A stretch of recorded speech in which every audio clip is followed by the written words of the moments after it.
자, 여러분들, 우리가 은퇴설계 전문가 과정의 제2과목, 이 과목 중에서 제3장, 3장이 이제 부동산을 활용한 현금 흐름 확보 전략이라는 부분 같이 학습을 하도록 하겠습니다.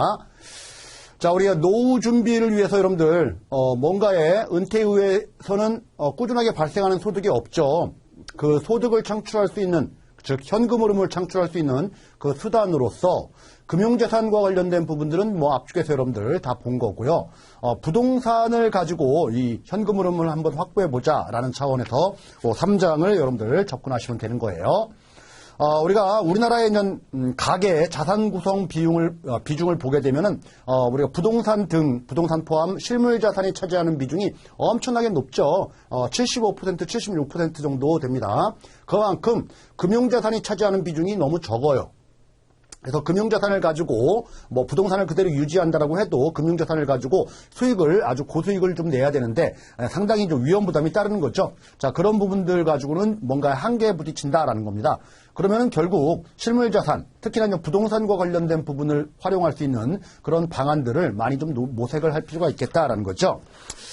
자, 우리 213페이지 여러분들 제1절 우리 이제 부동산과 은퇴 설계라는 부분이 나옵니다. 자, 우리 부동산 정책의 변화와 부동산 시장이라는 부분이 나와 있는데요.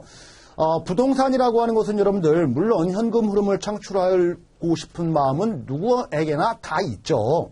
자, 그런데 부동산 시장에 이제 접근을 해야 되는데 이 부동산 시장은 상당히 여러분들 불안전한 시장이에요. 일반적인 재화 시장처럼 완전 경쟁 시장이 되지를 못하는 시장이 바로 불안전 경쟁 시장이 된다라는 건데 이 불안전 경쟁 시장이 되는 이유가 일단은 부동산 시장 자체가 불안전 경쟁, 그 이유는 뭘까요? 자, 완전 경쟁이라고 하면은 다수의 수요자와 공급자들이 그쵸? 우리 치고받고 싸워야 돼요. 서로 간에 우리 수요자는 싸게 사고 싶은 이기심, 공급자는 비싸게 팔고 싶은 이기심, 이 이기심이 충돌을 해서 균형을 이뤄나가는 거. 그래서 균형 가격이 형성되고, 자, 이게 시장 논리거든요. 시장 논리의 핵심은 여러분들 뭐 가격이다라고 얘기하지만 이 가격의 결정적인 핵심은 모든 경제 주체의 이기심이다라는 거예요.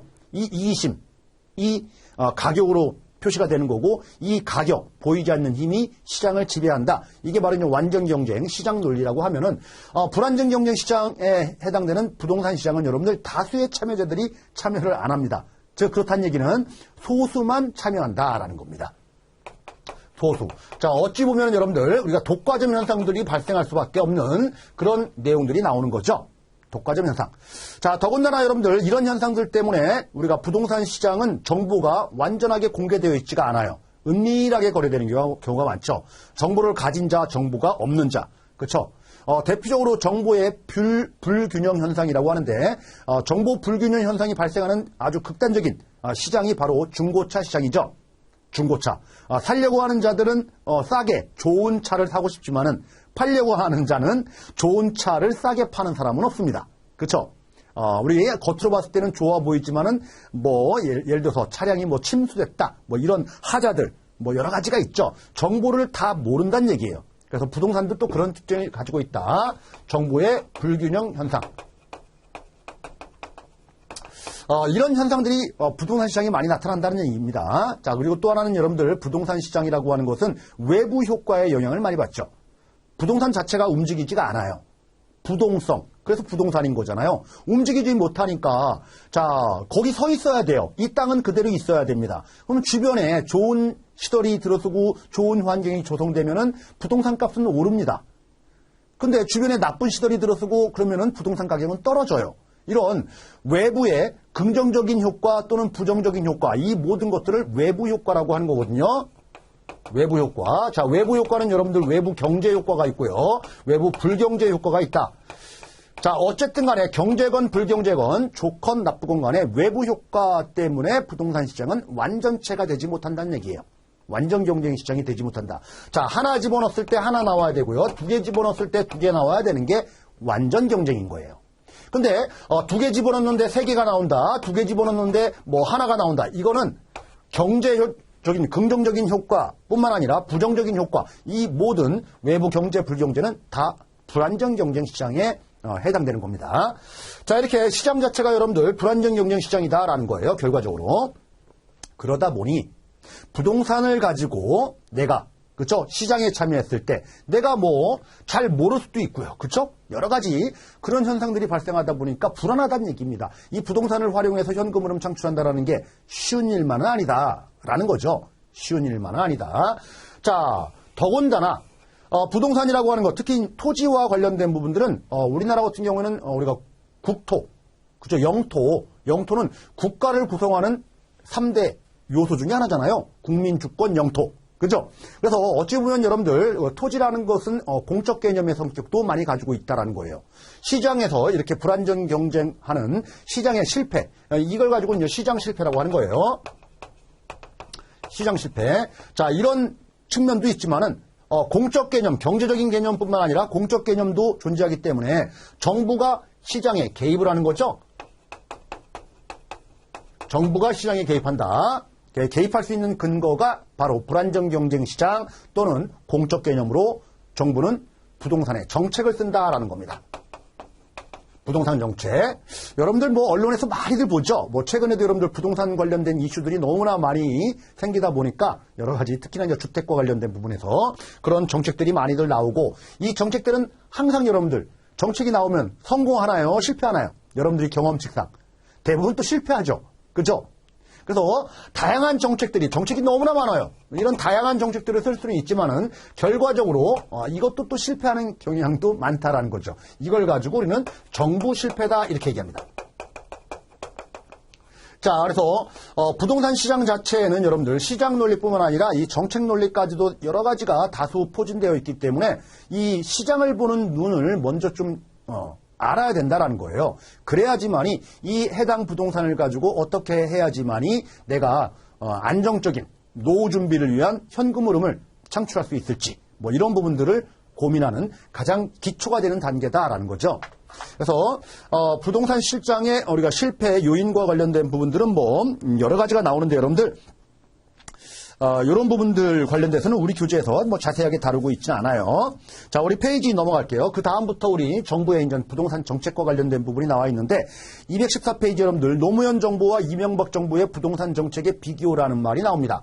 부동산 정책 쭉 볼 거예요. 뭐 시장이 실패된다, 불안정 경쟁 시장이다, 뭐 이런 것들은 여러분들 뭐 기본적으로 상식으로 좀 넘어가시면 되는 거고.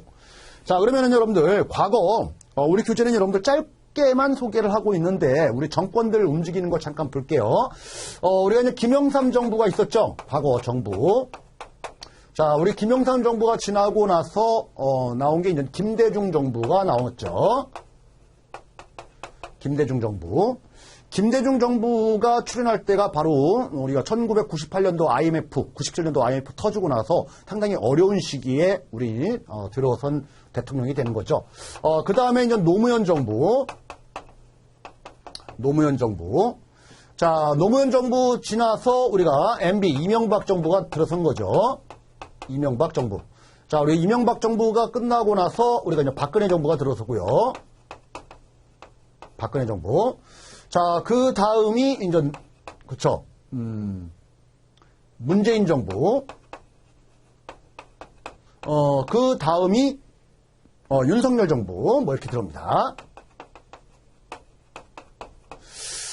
자, 우리가 이제 학습하는 시점은 여러분들 요 윤석열 정부가 이제 들어오는 시점 그 이후 바로 초기 요때 이제 학습하는 시점이니까 우리 교재에서는 이제 문재인 정부까지만 우리 교재에서 이제 수록을 하고 있네요. 자, 일단은 여러분들 우리가 김영삼 정부 때에 나온 제도 하나 뭐 말씀을 드릴게요. 이제 우리가 금융실명제라는 게 나와요. 금융실명제. 이것뿐만 아니라 이제 부동산 실명제, 실명제. 이런 정책들이 이제 나오는 거죠. 양성화시키겠다는 얘기예요. 음성적으로 몰래 하는 것들. 예전엔 여러분들 통장 하나 가입을 한다라고 해도 이름, 실명은 아니고 뭐 호칭, 뭐 김계동 뭐 이런 식으로 해도 우리가 예금 그저 통장 가입이 다 가능했었어요. 근데 우리가 93년도 이후부터는 여러분들 우리가 실명제이기 때문에 가입이 안 돼요. 그건. 그래서 실명을 확인해서 가입이 돼야 됩니다. 자, 이렇게 실명을 부동산의 실명 실제 명의가 누구 거냐라는 부분이 나왔다는 얘기는 부동산 시장을 뭔가 정부에서 통제하겠다는 뜻이에요. 통제. 이게 이제 억제 정책이라고 하는 거예요. 억제 정책. 왜 억제 정책 이렇게 했었을까요? 부동산을 가지고 우리 여러분들 88년도 올림픽 그 전 80년도, 70년도, 80년도 88 올림픽 막 이렇게 되면서 이 당시만 해도 그쵸? 부동산은 여러분들 가지고 있으면은 거기서 발생하는 운용 수익뿐만 아니라 이 돈 가지고 은행에서 예금 받는 것보다 부동산 자체만 가지고 있어도 시가가 그만큼 계속적으로 오르니까 시세 차익 이것만 해도 충분했거든요. 수익이. 그냥 가지고만 있으면은 돈 버는 거예요. 계속적으로 오르니까 시세 차익으로. 그러다 보니까 너무나 부동산이 너무나 과열됐다라는 거예요. 그러다 보니까 정부에서는 뭔가를 통제할 필요가 있겠다. 그쵸? 암암리에 거래하는 것들 이런 것들을 다 추적해내야 되겠다. 왜요? 추적하면 이익이 생기잖아요. 이 국가에서 가만히 있나요? 세금이라든지 여러 가지 부과할 수 있는 근거들이 생기기 시작을 하는 거죠. 이해됐죠? 자, 이렇게 이런 정책을 썼다. 즉 뭐예요? 부동산이 좋을 때는 이렇게 억제 정책을 쓴다라는 거예요. 그런데 김대중 정부 들었으면서 여러분들 억제 정책과 맞물리고 우리나라의 90년대 그죠? 초반까지 80년대 90년대 각 기업들이 문어발 시력 확장 그렇죠? 여러 가지 기업의 무분별한 확장 현상들이 많이 발생하다 보니까 그리고 외국의 자본들을 많이 빌려다 쓰다 보니까 금융위기에 닥치게 되는 거죠. 그죠? IMF 터지고. 자, 그러다 보니까 전체 시장이 다 암울한 시기로 접어들게 됩니다. 그때 김대중 정부가 들어서요. 부동산도 마찬가지인 거죠. 자, 그러면 김대중 정부는 어떤 정책을 썼을까요? 부동산과 관련된 부분에서.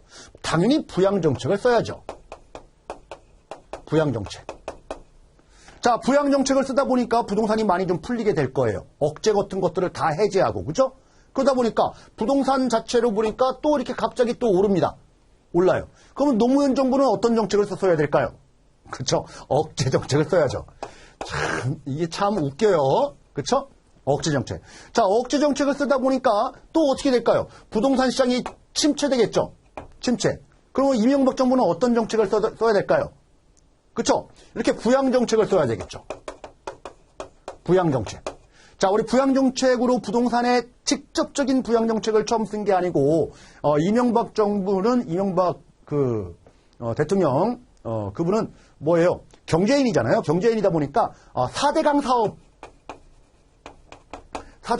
이거 뭐 언론에 많이 이슈가 됐던 거죠. 자, 이런 정책을 쓰면서 이제 부동산은 천천히 뒤에 따르면서 부동산을 직접적으로 처음부터 건드리는 정책보다는 4대강 먼저, 우리 터치하는 그런 정책들을 쓰다 보니까 부동산이 박근혜 정부 때까지 확 올랐을까요? 아니죠. 요만큼밖에 못 올랐어요. 그래서 이제 박근혜 정부가 이제 나오는 거예요. 박근혜 정부는 그러면 어떻게 했을까요? 아직까지도 부동산에 대해서는 전 정부의 정책을 그대로 유지하려는 그런 느낌은 계속 취하고 있었다라는 거죠. 물론 하반기 때는 억제 정책도 일부 쓰지만 자, 이제 텀이 이렇게 좀 변하고 있는 겁니다, 여러분들. 텀이 5년, 우리 대통령 임기가 5년이잖아요. 5년 주기로 부동산이 변한다는 얘기가 아니고 부동산 경기라고 하는 것은 15년, 20년, 30년 아주 긴 사이클을 걸치면서 장기간에 걸쳐서 움직이는 게 부동산 경기 변동인데 이상하게 우리나라는 여러분들 시장에만 남겨놓으면은 그런 경기 변동이 있을 건데 정부가 들어서면서부터 그쵸? 이렇게 정부의 정책이 개입되다 보니까 부동산 시장도 흔들리는 거예요, 이렇게. 요동치는 거죠. 요동친다. 자, 그리고 문재인 정부 들어서면서 너무나 오르고 내리고 하다 보니까 무조건 억제 정책을 강요하다 보니까 문제가 생긴 거예요. 이런 현상들이 계속적으로 반복된다는 거죠. 그래서 문재인 정부만큼은 모든 부동산 시장을 획일적으로 억제하는 게 아니고 선별적으로 지역적으로 골라서 그죠? 골라서 이렇게 억제하는 이런 정책을 쓰더라라는 거예요. 쓰더라. 그럼 이제 윤석열 정부는 어떻게 될까요? 자, 문제는 뭐냐면은 이 주택 가격 상승이라든지 뭐 이런 것들이 계속적으로 지금 오르는 상태 또는 보합사인 상태, 안정적으로 떨어지지 않는 상태라고 하면은 어떤 정책을 써야 될지 엄청나게 고민이 되는 그런 시점이 됐다라는 얘기죠. 자, 이게 바로 우리가 정권이 바뀌면서 부동산 정책과 관련된 부분의 큰 흐름이다. 그래서 여러분들 교재를 보시게 되니까 자, 우리 214페이지 노무현 정부와 이명박 정부의 부동산 정책 비교라고 돼 있는데 자, 동그라미 1번 규제 정책을 실시한 참여정부 기간 중 부동산 시장은 과열이다라는 거죠. 자, 과열이다라는 부분은 너무나 부동산 시장이 과열이다 보니까 어떻게 했다는 얘기죠? 억제, 규제 정책을 쓸 수밖에 없었다. 그런 말이에요. 자, 우리 2003년도 시작된 노무현 정부, 참여정부 시절에는 우리나라뿐만 아니라 전 세계적으로 저금리와 유동성 과잉에 따라 부동산 버블이 일어나면서 부동산의 거품이, 그래서 부동산 가격이 급등하는 시기였다. 너무나 부동산이 과열되다 보니까 억제하는 그런 정책을 쓸 수밖에 없었다라는 거죠. 그래서 여러분들, 이때 나왔던 게 바로 우리가 이제 종합부동산세, 뭐 이런 것들이에요. 종합부동산세. 과거에는 종부세라는 그런 개념이 없었어요. 그죠? 가지고 있으면은 우리가 세금 물리겠다라는 거죠. 재산세밖에 없었는데 종합부동산세라는 게 이제 신설되는 거고, 다주택자 같은 경우에는 양도소득세와 관련된 부분들, 양도소득세, 중과 세율 적용. 일반적인 기본 세율이 아니고요. 세율이 엄청나게 높아요. 이런 것들 막 적용합니다. 억제죠. 이런 정책들을 많이 좀 쓰기 시작을 한 게 바로 노무현 정부 시절이다라는 겁니다. 자, 그래서 여러분들 여러 가지 내용들이 많이 나와 있습니다. 많이 나와 있는데 이런 부분들 다 공부하는 거 의미가 없어요. 우리 시험하고는. 그렇죠? 이 정책들을 다 공부한다라는 게 의미가 없다는 겁니다. 어떤 흐름으로 움직이고 있다. 억제냐 아니면 풀어주는 거냐, 완화 정책이냐. 자, 이런 느낌을 시장의 움직임에 따라서, 그리고 전 정부의 그런 부동산 정책에 따른 시장이 어떻게 지금 출렁이고 있느냐, 이거에 따라서 정부가 억제할 것이다, 아니면은 규제할 것이다, 완화할 것이다. 뭐 이런 것들을 예측해 볼 수 있는 하나의 잣대는 된다. 이 정도 보시라는 얘기입니다. 자, 그래서 여러분들, 자, 맨 밑으로 내려가겠습니다. 214페이지. 214페이지 맨 밑에. 자, 거기 맨 밑에서 네 번째 줄 보니까 여러분들, 부동산 거래 투명화 정책으로는 실제 거래 가격, 시군구 신고 의무와 실거래가 등기부 제도 기재, 이런 말이 나와요. 그래서 여러분들, 우리가 노무현 정부 때 실제 사고 파는 금액인 거죠. 이게 과거에는 등기부, 지금은 여러분들 등기부 등본 이렇게 얘기 안 하고 정식 명칭이 등기사항 전부 증명서 뭐 이렇게 얘기는 하고 있지만은 등기부에 다 기재가 돼요. 거래될 때 실제 거래 금액이 얼마다 이렇게. 그래서 투명화시키겠다라는 거고요. 자, 또 하나는 여러분들 그 다음에 보유와 관련된 세금, 종합부동산세, 그런 말 좀 나와 있죠. 또 하나 투기 이익의 양도 소득세를 환수한다, 뭐 이런 말 나와 있고요. 자, 우리 분양권 전매 제한을 강화했다, 뭐 이런 표현들이 나와 있죠. 자, 어쨌든 간에 이렇게 억제 정책을 썼다라는 억제 정책의 내용들 정도만 좀 체크해 두시면 됩니다. 자, 다음 오른쪽 페이지 가셔가지고 여러분들, 자, 그러나 참여정부는 부동산 과열을 진정시키지 못하고 정부 마지막 해 2007년도 1.15 조치 등을 통해서 대출 비율 하향, 총 부채 비율 도입으로 금융을 통제하고 무소득자 투자를 제한하였다, 뭐 이런 말이 나와 있네요. 자, 그래서 여러분들 우리가 이제 노무현 정부와 관련된 부분들 이렇게 봤고요. 자, 다음 페이지 넘어가서 볼게요. 다음 페이지 216페이지예요. 자, 동그라미 2번. 완화 정책을 실시한 MB 정부 기간 중 부동산 시장은 침체, 이런 말이 나옵니다. 자, 우리 부동산 시장 관련돼서 여러분들, 그렇죠?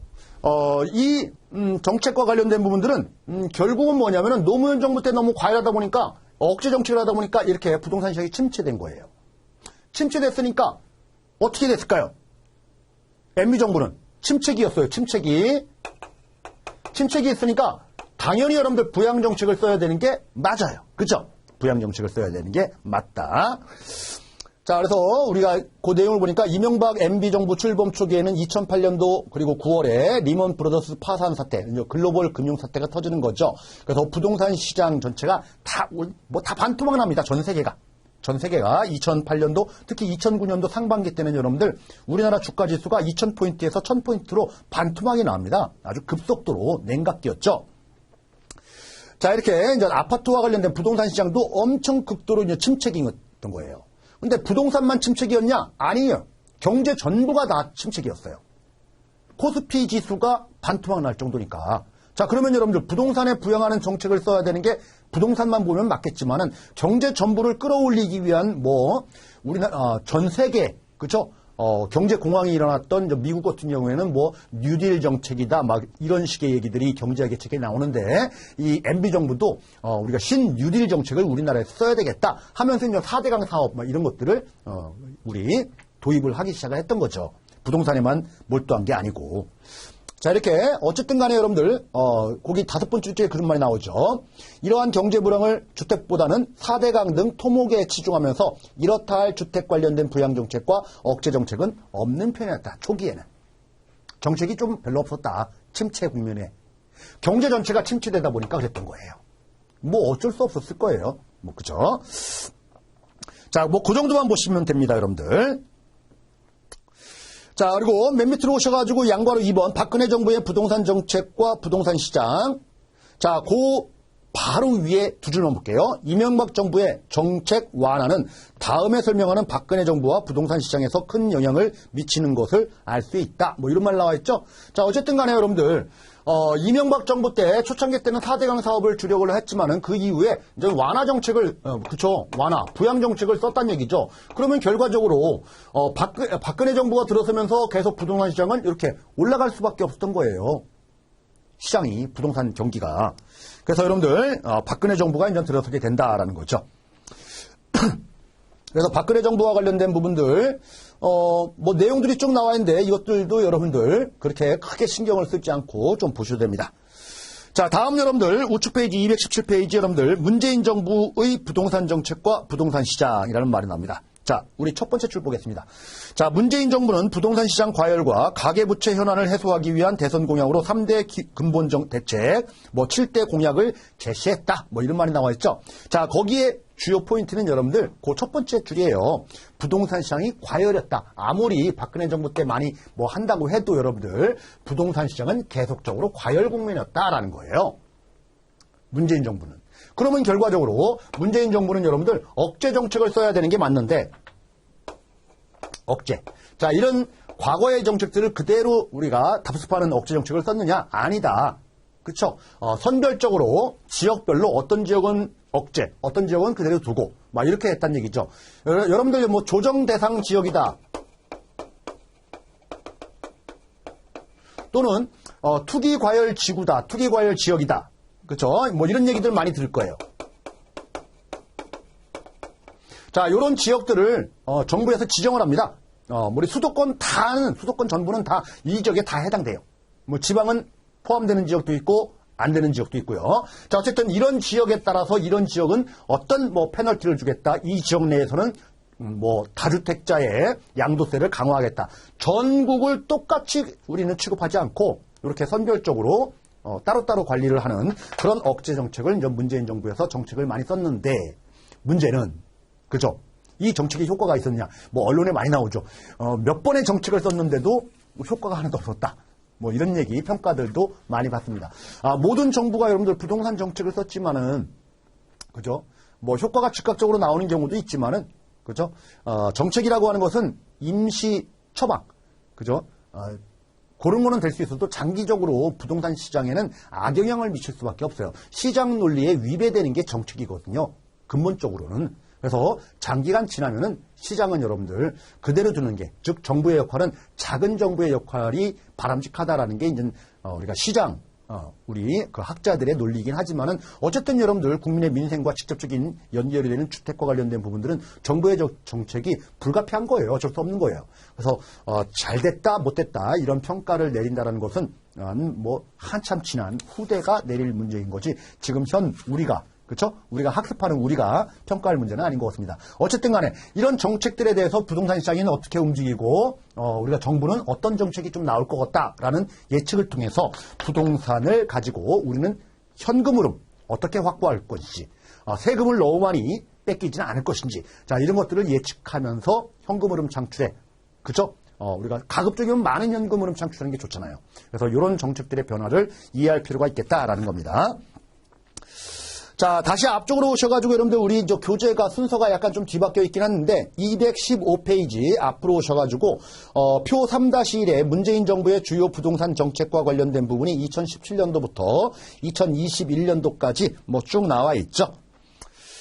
자, 우리 2017년도는 우리가 첫 번째 칸에 보니까 여러분들 6월 19일 날 대출 규제 조정 대상 지역을 이제 확대했다. 그렇죠? 조정 대상 지역이라고 하는 것은 일반적인 평균적인 주택 청약, 그렇죠? 청약할 때 아파트 그런 경쟁률보다 훨씬 더 과열되고 주택가격 상승이 일반적인 주택 시장의 상승률보다 엄청나게 높을 것으로 예상되는 투기가 예상되는 그런 지역을 정부가 지정을 하는 게 바로 조정 대상 지역이라고 하는 거고 주택 이외에 부동산 전부 토지라든지 모든 것들 다 그죠? 그런 과열될 국면이 있는 지역을 투기과열지구 또는 투기과열지역 뭐 이렇게 지정을 하는 거예요, 여러분들. 자, 다음 여러분들 2018년도에는 뭐 재건축 안전진단 강화 대책을 했다 이런 말 나오죠? 우리 여러분들 재건축을 한다, 재개발을 한다 이런 얘기 많이 듣습니다. 재건축은 건축물만 다시 올리는 거예요. 기반시설은 그대로 두고 재개발이라고 하는 것은 기반시설까지 도로, 상하수도, 무슨 가스 뭐 이런 것들 다 모든 것들을 다 뒤엎어버리는 게 재개발이에요. 그러면은 이 재건축을 하기 위해서는 기반시설이 양호한지 뭐 이런 부분들 다 점검을 해야 되는 거고요. 양호하다는 전제하에서 이 건물을 새로 올리는 게 맞는지 그대로 두는 게 맞는지 이런 안전진단이라는 게 반드시 필요해요. 그래서 안전진단에서 불안전하다라고 하면 재건축에 들어가는 거고 안전하다라고 진단이 나오면은 재건축 안 됩니다, 여러분들. 자, 그런데 이렇게 안전진단 규정을 강화했다는 얘기는 뭐예요? 재건축 웬만하면 안 해주겠다 그런 말이에요. 재건축 허가를. 그 말은 우리가 주택가격이 너무나 높다 보니까 특히 이제 강남이라든지 우리나라 일기 처음에 이제 아파트가 들어섰던 게 이제 80년대 초반, 70년대 후반 이때 80년이라고 하면 여러분들 벌써 50년이 지났잖아요.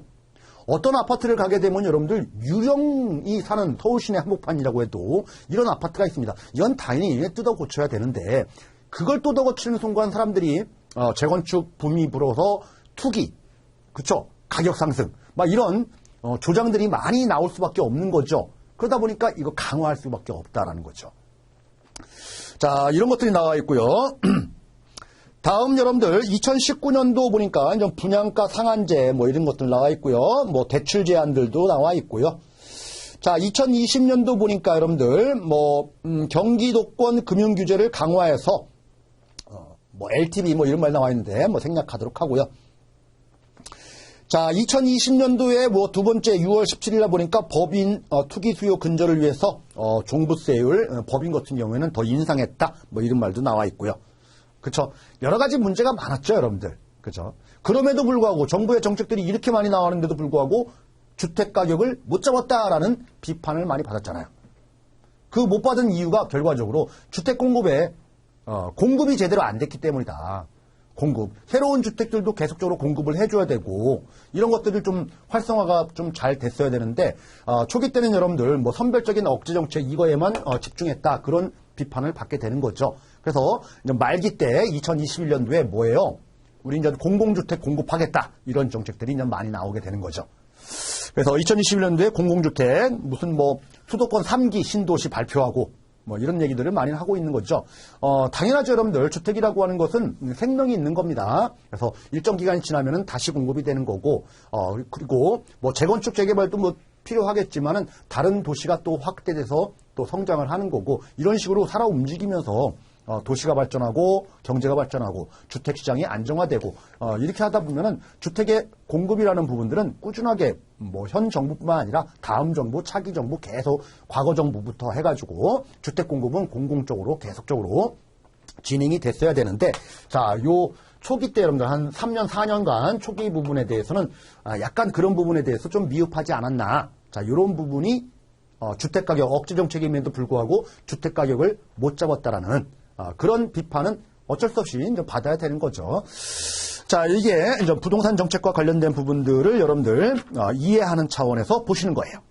뭐 이렇게 어려운 내용은 없죠. 어려운 내용은 없습니다. 자, 그래서 지금 여러분들 시장이 너무나 이제 과열 국면이다. 예를 들어서 너무 과열 국면이다라고 하면 분명히 처음에 이제 완화 정책을 썼다라고 하면은 너무 이거를 꺾지 못한다라고 하면은 엄청난 규제 정책이 또 들어올 거예요. 그렇죠? 근데 만약에 초기 때 규제 정책을 일부 썼는데 효과가 나오고 우리 공공주택이라든지 이런 공급들이 늘어나다 보니까 부동산 시장이 이렇게 안정세를 취하고 있다라고 하면은 어떤 느낌을 받습니까, 여러분들? 부동산을 가지고 시세 차익을 얻는다. 이건 현실적으로 불가능한 일일 거예요. 그렇죠? 부동산을 가지고 안정적인 수익 활동, 수익 창출할 수 있는, 현금 흐름 창출할 수 있는 다른 시세 차익 이외에도 모색을 많이를 해야 된다라는 거죠. 자, 이렇게 시장의 움직임과 정부의 정책 간의 관계를 통해서 현금 흐름이 조금이라도 더 많을 수 있는 방안을 모색하는 그런 기초가 된다라는 것을 여러분들 이해를 해 주시기 바랍니다. 자, 우리 교재 여러분들 218페이지, 거기 하단까지 부동산 시장과 부동산 정책과의 관계, 이런 내용들을 간략하게 봤어요. 간략하게. 우리 시험에서 여러분들, 그죠? 요 부분이 시험 문제 나올 수가 있어요. 시험 문제 나올 수가 있는데, 극단적으로 문재인 정부의 정책, 예를 들어서 MB 정부의 정책, 참여정부의 정책, 극단적으로 그 정책이 아닌 거, 맞는 거, 이런 문제는 출제가 바람직한 출제가 아닙니다. 그래서 부동산 시장이 과열 국면이었을 때 정부에서 사용되는 일반적인 억제 정책에 해당되는 것들이 아닌 거, 해당되는 거, 이런 정도의 문제 정도로 아마 출제가 될 걸로 예상되고, 과거의 기출문제를 보게 되면 계속 그런 식으로 아주 평이한 문제로 출제가 됐어요. 그래서 세부적인 정책들이 어떤 정책으로 흘러왔는지를 꼼꼼하게 보실 필요는 굳이 없다라는 거예요. 예, 흐름으로 보시라는 얘기입니다. 흐름으로. 자, 여기까지 좀 기초적인 내용 설명드렸고요. 자, 잠시 쉬었다가 다음 시간에 여러분들, 부동산 시장에 영향을 미치는 주요 변수는 다음 시간에 또 알아볼게요.